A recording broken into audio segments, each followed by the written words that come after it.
Rasulullah mengangkat tangan dan mengatakan, wallahi demi Allah, aku nggak ridho, ya Allah, ada satu di antara umatku yang masuk neraka. Mudah-mudahan kita juga yang masuk dalam hadis tersebut, doa tersebut.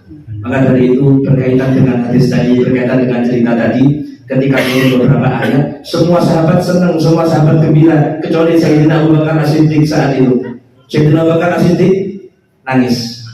Kenapa? Karena beliau paham diutusnya Nabi Muhammad untuk menyempurnakan agama Islam. Apabila sudah selesai agama Islam ini dengan sempurna, berarti selesai pula kerasulan atau tugas daripada Nabi besar Muhammad Shallallahu Alaihi Wasallam. Betul. Bulan Safar akhir. Ada yang mengatakan awal Rabiul Awal. Rasulullah sakit keras dan saat itu Rasulullah sakitnya dimulai dari malam hari ketika Nabi Muhammad ziarah ke Baqi di makam para sahabat, di makam orang-orang yang ada di Madinah. Rasulullah malam hari datang ke Baqi berziarah di situ. Setelah Rasulullah di situ berziarah kepada makam beberapa sahabat yang dimakamkan di situ, Rasulullah pulang ke rumahnya melihat Siti Aisyah saat itu juga sedang sakit. Kemudian Rasulullah mengatakan, Aisyah, kalau kamu sakit, aku lebih sakit daripada kamu. Betul, akhirnya ketika pagi harinya Kanjeng Nabi mengalami sakit yang berkepanjangan kurang lebih selama 13 hari sampai Kanjeng Nabi menghadap kepada Allah Subhanahu wa Ta'ala. Tapi di titik akhir ketika Kanjeng Nabi sudah sakit tanggal 12 Rabiul Awal, hari Senin atau mungkin sehari sebelumnya, saat itu Rasulullah sudah gak kuat lagi, bahkan Rasulullah dibopong dengan dua orang, Fadl bin Abbas dengan Sayyidina Ali bin Abi Thalib, untuk datang ke masjid melihat bagaimana sahabat saat itu. Karena Rasulullah tahu yang selama ini memimpin sholat Rasulullah, yang selama ini menemani sahabat Rasulullah. Andai kata Rasulullah gak keluar beberapa hari, pasti sahabat gelisah, sahabat tanya, ada apa dengan Nabi Muhammad? Nu'man atau Thauban, saya lupa, seorang sahabat yang dimana ketika itu ketok wajahnya pucat. 1 hari, 2 hari, wajahnya pucat. Ditangguti atau ditanya oleh sahabat, Nu'man, Thauban, sakit apa? Saya lihat wajahmu kok seperti ini, panas atau mungkin sakit yang lainnya. Beliau mengatakan, wallahi enggak, demi Allah enggak, aku enggak sakit. Tapi yang aku rasakan saat ini kok sampai sakit seperti ini karena aku sudah 3 hari tidak berjumpa dengan Nabi Muhammad Shallallahu Alaihi Wasallam. Kecintaan kepada Nabi Muhammad bisa sampai seperti itu. Susah mereka ketemu dengan Nabi Shallallahu Alaihi Wasallam. Sehingga ketika Sayyidina Abu Bakar As-Siddiq detik-detik wafatnya, ketika beliau sakit, beliau mengatakan, wa syauqa ila Rasulillah. Ya Allah, aku ini kangen teman kanjeng Nabi. Detik-detik wafatnya Sayyidina Abu Bakar Siddiq, Sayyidina Abu Bakar Siddiq sudah merasa, ya Allah, aku kangen kanjeng Nabi. Ditambah lagi Sayyidina Utsman ketika akan wafat di bulan Ramadan sedang membaca Al-Quran. Sayyidina Utsman ditunggu oleh kanjeng Nabi buka di surga. Melalui apa? Melalui mimpi. Gak cukup sampai di situ, Sayyidina Husain cucunya kanjeng Nabi Shallallahu Alaihi Wasallam yang pagi harinya akan berperang melawan ribuan orang atau ratusan orang. Dan Sayyidina Husain cucu Nabi, beliau hanya dengan segelintir orang dalam keadaan berpuasa, karena memang Sayyidina Husain gak pernah kecuali berpuasa setiap harinya. Kemudian Sayyidina Husain di malam hari mimpi ketemu datuknya, Husain, besok buka sama saya, cara bahasa saya, besok buka sama kakek. Dikasih tahu oleh Nabi Muhammad.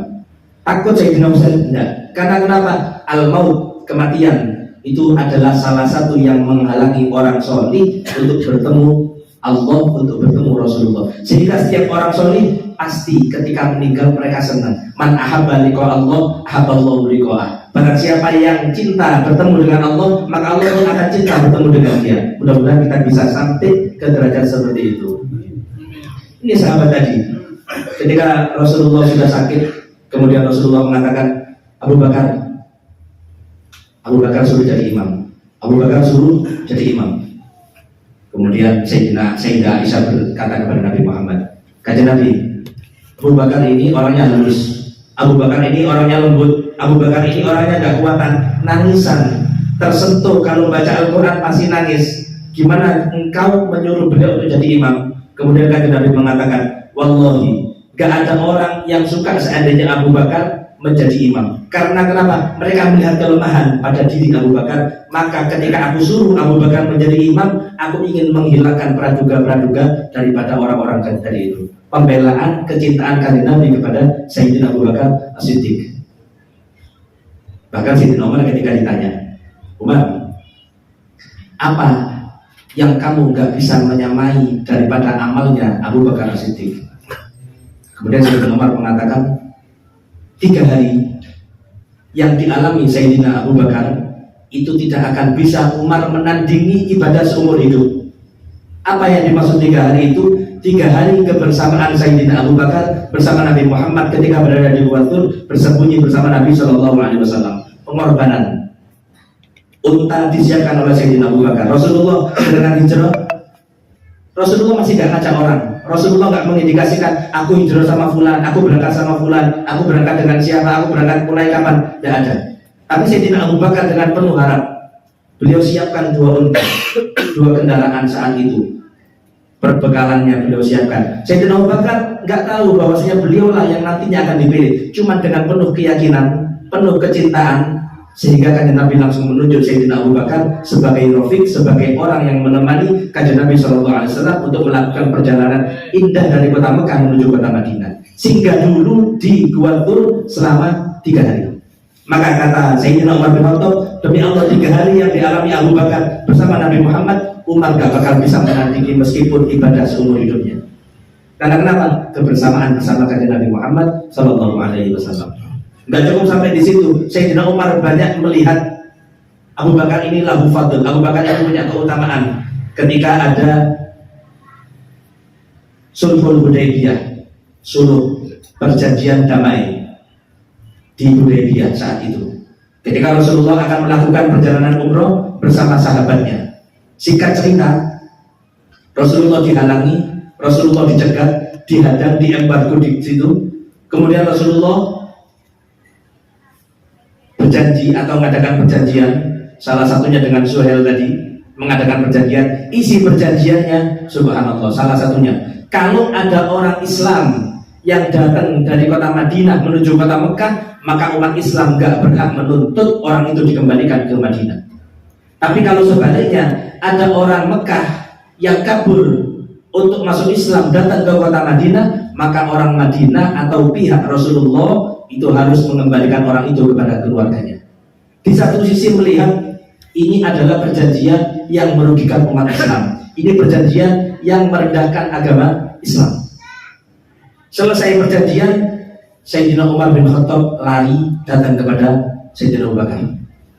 Kemudian mengatakan, kalau fansnya Habib Ali Al-Hamid, beliau mengatakan, Sayyidina Umar bin Khattab datang kepada kanjeng Nabi SAW. Kemudian sedikit protes ke kanjeng Nabi. Protesnya bukan protes karena marah, tapi melihat kecemburuan kepada agama Islam ini. Sayyidina kanjeng Nabi, ya, bukankah kita umat Islam? Ya, kita Islam. Bukankah mereka orang musyrik? Ya, mereka musyrik. Tapi kenapa kita mengadakan perjanjian yang justru merugikan umat Islam? Kemudian dikatakan oleh Nabi Muhammad, Umar, ini Rasulullah. Umar, aku ini kanjeng Nabi. Aku ini adalah utusan Allah Subhanahu Wa Taala dan Allah pasti akan menolong nabinya. Gak mantap Sayyidina Umar. Masih ragu-ragu, masih ada ketakutan dengan perjanjian yang dipandang sebagai merugikan umat Islam. Maka Sayyidina Umar lari kepada sahabat terdekatnya, yaitu Sayyidina Abu Bakar. Datang ke tendanya Abu Bakar. Ketika Sayyidina Abu Bakar keluar, diucapkan juga seperti ucapan Sayyidina kepada Nabi Muhammad. Abu Bakar, bukankah kita ini umat Islam? Ya, kita Islam. Bukankah mereka kaum musyrik? Ya, mereka musyrik. Terus kenapa kita mengadakan perjanjian yang merendahkan atau menghinakan agama kita sendiri? Maka jawaban Sayyidina Abu Bakar, Umar, innahu Rasulullah. Sesungguhnya beliau adalah utusan Allah Subhanahu Wa Taala. Kaget Umar melihat jawaban yang sama daripada Sayyidina Abu Bakar, persis gak buang sedikit pun daripada jawabannya Nabi Shallallahu Alaihi Wasallam. Maka Sayyidina Umar mengatakan, sejak itu aku takut, aku khawatir bahwasanya ucapanku, protesku ini nantinya akan menjadi sebab aku celaka. Mulai saat itu aku rajin sholat tambahi, sholat sunnahnya, aku rajin puasa, aku rajin memerdekakan budak, aku rajin sedekah. Untuk apa? Khawatir ucapanku yang salah tadi itu menjadi sebab aku celaka nantinya. Udah tegang kayaknya. Ini tegang, aku udah tegang ini. Fokus. Tenang-tenang ini. Ini kembali ke tadi. Sayyidina Abu Bakar jadi imam. Dalam satu riwayat, Sayyidina Bilal adzan. Ketika Sayyidina Bilal adzan, Bilal tolak-tolak. Kanjeng Nabi nggak keluar. Ini waktu sudah lewat lama. Kemudian Sayyidina Bilal ngomong, Umar, imam. Langsung Sayyidina Umar menjadi imam, mengucapkan takbir. Karena rumah Nabi Muhammad berdekatan dengan masjid, takbirnya Sayyidina Umar didengarkan oleh Nabi Muhammad. Rasulullah yang sakit saat itu langsung berdiri, langsung manggil kepada sahabat, Umar, ojo kawon jadi imam.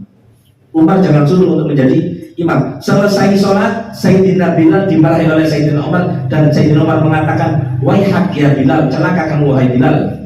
Aku kira kamu menyuruhku itu karena kamu disuruh Nabi Muhammad SAW. Tahu Sayyidina Umar bahwasanya orang yang dikehendaki untuk menjadi penggantinya, untuk menjadi penerusnya adalah Sayyidina Abu Bakar Siddiq radhiyallahu taala anhu. Dan di pada saatnya ketika Rasulullah sudah detik-detik sakit di pangkuan Siti Aisyah. Rasulullah ada di pangkuan Siti Aisyah, kemudian masuk di kamar Siti Aisyah atau di rumah Siti Aisyah, satu sahabat yang dalam kitab tidak disebutkan namanya, ada yang mengatakan itu Sayyidina Ali sedang membawa siwak di tangannya. Rasulullah hanya bisa melirik, ucapan sudah berat, badan sudah gak kuat. Rasulullah melihat siwak yang dipegang oleh Imam Ali radhiyallahu anhu. Kemudian dengan kecerdasan yang dimiliki oleh Siti Aisyah, dipanggillah Sayyidina Ali. Wahai Imam Ali, saya minta siwak jenengan, saya minta siwak Anda. Kemudian diberikan siwaknya Sayyidina Ali. Dilihat siwak ini kering. Kalau kita bicara syariat, kita bicara sunnah, maka siwak itu dibasahi dulu. Seperti jenengan lekatnya sikatan pasti kumur-kumur, ambil membasahi sikat gigi. Dibasahi siwaknya Sayyidina Ali dengan apa? Dengan air ludahnya Siti Aisyah, dimasukkan ke mulutnya Siti Aisyah. Setelah basah lunak, kemudian dimasukkan ke mulut Nabi SAW.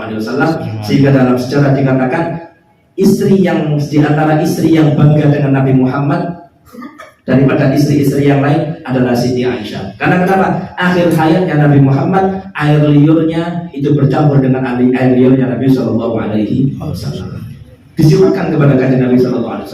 Kemudian Rasulullah saat itu langsung beliau meninggal dunia. Tapi sebelum meninggal dunia beliau mengatakan Ar-Rafiq Al-A'la, Ar-Rafiq Al-A'la, Ar-Rafiq Al-A'la. Rafiq Al-A'la artinya surga. Ya Allah, aku milih surga. Ya Allah, aku milih surga. Datang malaikat, 3 malaikat yang datang, malaikat Jibril, malaikat Israfil, dan malaikat Israil yang datang untuk mencabut ruhnya Nabi SAW saat itu. Meninggal tepat pagi di hari Senin, dan saat itu langsung para sahabat saat itu menunggu di depan rumahnya kanjeng Nabi SAW. Mata Rasulullah, meninggal Rasulullah. Sayyidina Umar keluar sambil berteriak, siapa yang bilang Muhammad Rasulullah mati, maka akan saya tebas lehernya. Ketahuilah Muhammad tidak mati. Yang mengatakan itu adalah orang munafik, kata Sayyidina Umar. Demi Allah, Muhammad saat ini sedang dipanggil Allah sebagaimana Allah memanggil Nabi Musa alaihissalam, dan nantinya Muhammad akan kembali lagi ke sini.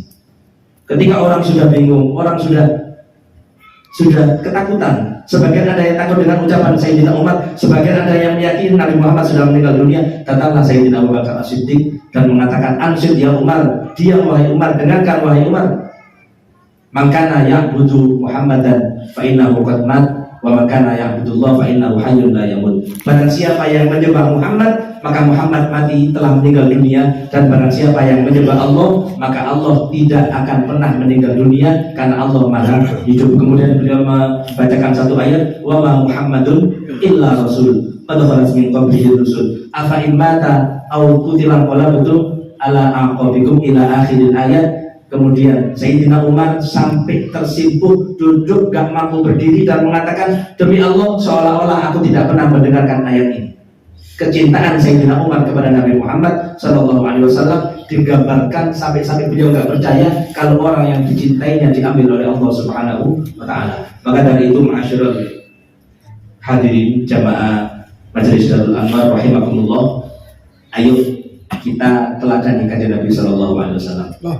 Kalau ingin bahagia, wis kalau mana contohnya melok kanjeng Nabi. Di mana didapatkan? Di majelis ilmu. di mana dibacakan di majelis ilmu, di mana kita bisa mengenal di majelis ilmu. Karena dengan wasilah-wasilah tadi itulah kita digolongkan dengan orang-orang yang mulia. Terlebih lagi ketika kita nun sewu Ustaz Fadil menceritakan Ki Hamid, saya menceritakan Abu Hasan, Mu'alim Betawi menceritakan Habib Abdul Qadir dan Habib Abdullah, Ustaz Maulana menceritakan Habib Salim. Ketika kita menceritakan sosok-sosok orang-orang solih, ketahuilah mereka mulia karena mereka mengikuti Nabi SAW.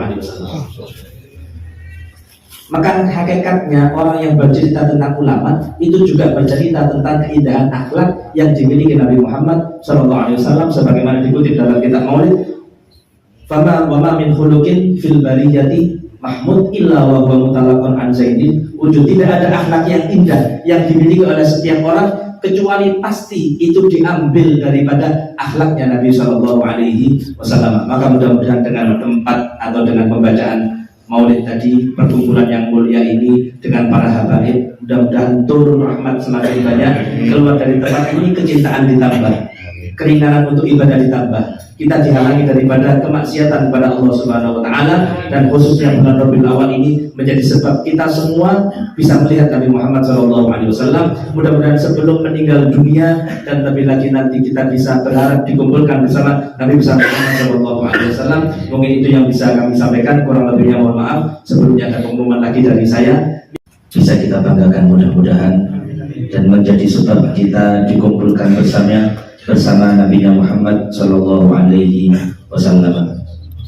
Salawat serta salam semoga selalu tercurahkan, terlimpahkan kepada Nabi besar Muhammad Sallallahu Alaihi Wasallam yang kurang lebih selama 23 tahun beliau mengemban satu amanah dari Allah Subhanahu Wa Taala, bukan amanah yang kecil tapi amanah yang besar.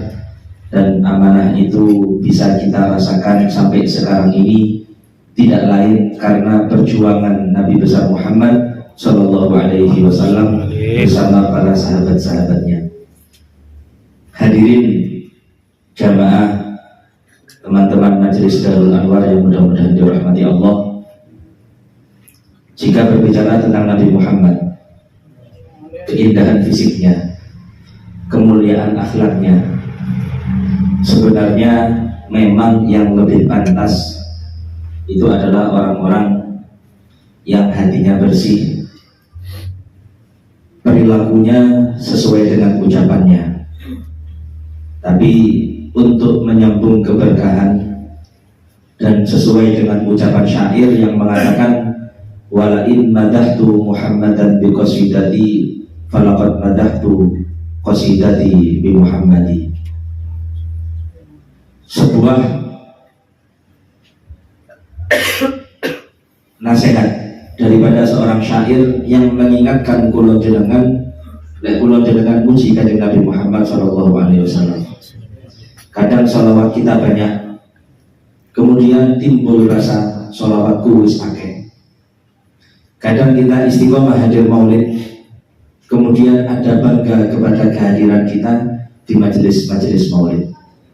Seorang ulama tersebut mengatakan untuk menasehati kita, menegur kepada kita, "Walain madahtu Muhammadan bi qasidati," ketika aku memuji Nabi Muhammad dengan sebuah pujian, aku bikin sebuah syair untuk memuji Nabi Muhammad, hakikatnya adalah walaqad madahtu qasidati bi Muhammadi. Nabi Muhammad bukan saya puji, tapi hakikatnya adalah syairan tersebut, puisi tersebut, karya tersebut saya puji dengan sebutan nama Muhammad Sallallahu Alaihi Wasallam. Saat teman nih sebenarnya kulo jangan hadir hari ini, siapa yang gak maksiat kepada Allah Subhanahu Wa Taala? Mulai isu sampai sakurungi hadir, siapa sih gak maksiat kepada Allah Subhanahu Wa Taala? Ada mungkin cuma sedikit di antara kita atau di antara siapapun. Tapi dengan maksiat yang begitu banyak, diakui gak diakui kita pasti ada maksiat. Lihat kemuliaan Allah kepada kita, kemurahan Allah kepada kita, tetap diundang hadir, digerakkan hatinya untuk ikut satu majelis yang di situ untuk memuji Nabi Muhammad Sallallahu Alaihi Wasallam. Coba bahasa ya Allah, sing muji orang-orang berdosa. Yang memuji Nabi Muhammad ini orang-orang yang masih tiap harinya berlumuran dosa. Tapi sekali lagi, ini semuanya adalah rahmat dari Allah Subhanahu Wa Taala kepada kita, mengingatkan kita supaya satu, la tainas, ojo sampai ono putus asa. Supaya kita nggak putus asa dari rahmatnya Allah. Mahmakan natil maksiat yang kita lakukan apapun tetap perbuatan baik, majelis sing api, kumpul dengan orang soleh, itu jangan sampai ditinggalkan. Maka dari itu ketika menceritakan sejarah seorang ulama, ketika menceritakan sejarah seorang nabi, hadirkan hati kita di situ supaya kita bisa merasakan apa yang beliau lakukan, supaya kita bisa tahu apa yang beliau korbankan untuk umat ini. Dalam satu Al-Quran surat Al-Nasr, idza jaa nasrullahi wal fath wa ra'aitan nasa yadkhuluna fi dinillahi afwaja fasabbih bihamdi rabbika wastaghfir innahu kana tawwaba. Ini adalah salah satu ayat atau salah satu surat yang ada hubungannya ataupun kaitannya dengan surat Al-Fatih. Inna fatahna laka fatham mubina liyaghfira lakallahu ma taqaddama min dzambika wa ma ta'akhkhara. Ketika itu tahun 9 Hijriah. Tahun 9 ketika Rasulullah berada di kota Mekah akan melaksanakan satu ibadah yang agung, yaitu ibadah haji yang diberi nama Hajjatul Wada'. Lah ditakoni kanjeng Nabi haji ping piro? Jawabannya kanjeng Nabi haji sekali ketika di Madinah. Kanjeng Nabi haji sekali ketika di Madinah, tapi ketika Rasulullah ada di Mekah, kanjeng Nabi haji lebih dari 1 kali. Jadi ketika di Madinah Rasulullah haji sekali, yaitu Hajjatul Wada, haji perpisahan. Subhanallah, dalam khutbahnya ketika itu Rasulullah menyampaikan beberapa wasiat, beberapa pesan. Dan di antara pesannya, saya nggak hafal bahasa Arabnya, cuma kurang lebih beliau menyampaikan, la'ali, mungkin aku nggak bisa ketemu ambil awakmu setelah tahun ini. Satu isyarat dari ucapan Nabi Muhammad. Memang nggak ada yang tahu di antara sahabat kapan Rasulullah akan wafat, kapan Rasulullah akan dipanggil oleh Allah Subhanahu Wa Taala. Tapi setiap ucapan, setiap kejadian itu menunjukkan, mengindikasikan bahwasanya saat itu kan Nabi akan meninggal dunia. Kemudian Rasulullah mengatakan dalam hadis yang begitu panjang, salah satunya tadi, bahwasanya mungkin setelah ini aku tidak akan tahu bisa bertemu dengan kalian lagi atau tidak. Bahkan ketika membahas hadis Muharram puasa Asyura, kajian Nabi dahulu, lain bagi itu ilal qabil asumanatasi. Andai kata aku diberi umur panjang sama Allah sampai tahun depan, tanggal 9 pun aku akan puasa. Tapi tahun depan kajian Nabi sudah tidak ada. Ini semua hadis-hadis yang berkaitan dengan wafatnya Nabi Muhammad. Saat itu memang sahabat belum atau tidak menyadari. Turun ayat ketika Hajjatul Wada, inna fatahna laka fatham mubina liyaghfira lakallahu ma taqaddama min dzambika wa ma ta'akhkhar. Dan juga nomor ayat di surat Al-Maidah ini, atmamtu raditu lakumul islam al-yawma akmaltu lakum dinakum wa atmamtu alaikum ni'mati wa raditu lakumul islam dinan. Ini semua ayat membahas Islam sempurna, Islam tidak ada kurangnya. Islam yang dibawa Nabi Muhammad telah selesai. Maka saat itu sahabat bergembira, sahabat senang, sumringah karena perjuangan selama 23 tahun yang mereka melihat sendiri perjuangan Nabi Muhammad.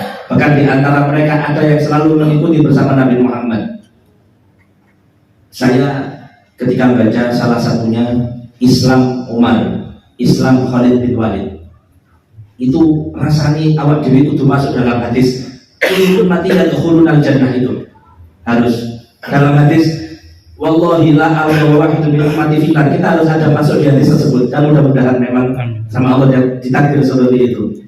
Dimana ketika Sayyidina Umar belum masuk Islam, kajian Nabi mengatakan dalam doanya, Allahumma izzatul Islam bi ahadi Umarin, ya Allah bi habir rajulain ilaik. Banyak riwayat, banyak hadis. Salah satunya, ya Allah muliakan agama Islam ini dengan salah satu dua Umar. satu Amr bin Hisham Abu Jahal, dua Umar bin Khattab. Kemudian turunlah hidayah kepada Sayyidina Umar bin Khattab. Ketika Khalid bin Walid akan masuk Islam dan Rasulullah sudah hijrah ke Madinah, saat itu Khalid bin Walid sumpah bingung, apa sing kali tak lakoni. Mekah saat ini berbeda dengan Mekah ketika Rasulullah belum ada. Akhirnya Khalid bin Walid maju mundur, aku kata Islam apa enggak. Saat datang ke kota Madinah untuk mengucapkan syahadat Islam di hadapan Nabi Muhammad, kemudian sahabat bilang kepada Khalid bin Walid, wallahi, demi Allah, awakmu Khalid mesti ditanya kanjeng Nabi Muhammad SAW. Rasulullah sudah menantikan Islamnya Khalid bin Walid. Enggak cukup sampai di situ, Suhel, bapaknya Abdullah sama dua sahabat kakak adik, siapa itu? Saya lupa. Suhel, sahabat Suhel kalau nggak salah, abahnya itu orang yang paling memusuhi kanjeng Nabi SAW. Ketika kanjeng Nabi atau anak-anaknya masuk Islam dan banyak di situ orang yang masuk Islam, Suhel tetap gak mau masuk Islam.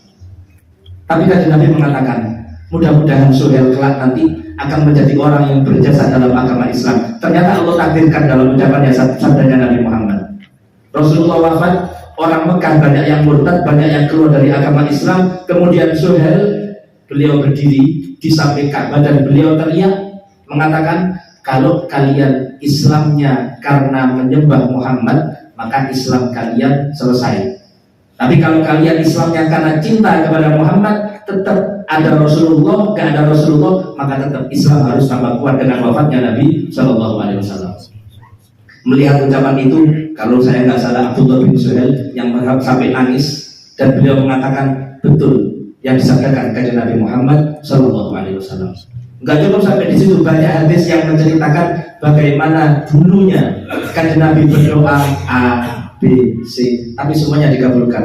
Iman setelah kanjeng Nabi meninggal dunia atau ketika kanjeng Nabi masih hidup. Maka dari itu ucapan tentang hadis bahwasanya aku ingin umatku kabeh masuk surga. Kullu ummati yadkhuluna jannah. Kabeh umatku masuk surga. Mudah-mudahan kita termasuk yang ada dalam hadis tersebut. Ketika turun alam nasyrah laka sadraka wa wada'na 'anka wizraka alladhi anqadha dhahrak, sampai wala saufa yu'tika, surat At-Taha berarti wala saufa yu'tika rabbuka fatarda. Sungguh Allah akan memberi kepada kamu wahai Muhammad sampai kamu betul-betul ridho. Turun ayat tersebut lalu Rasulullah mengangkat tangan dan mengatakan, wallahi demi Allah, aku nggak ridho ya Allah ada satu di antara umatku yang masuk neraka. Mudah-mudahan kita juga yang masuk dalam hadis tersebut, doa tersebut.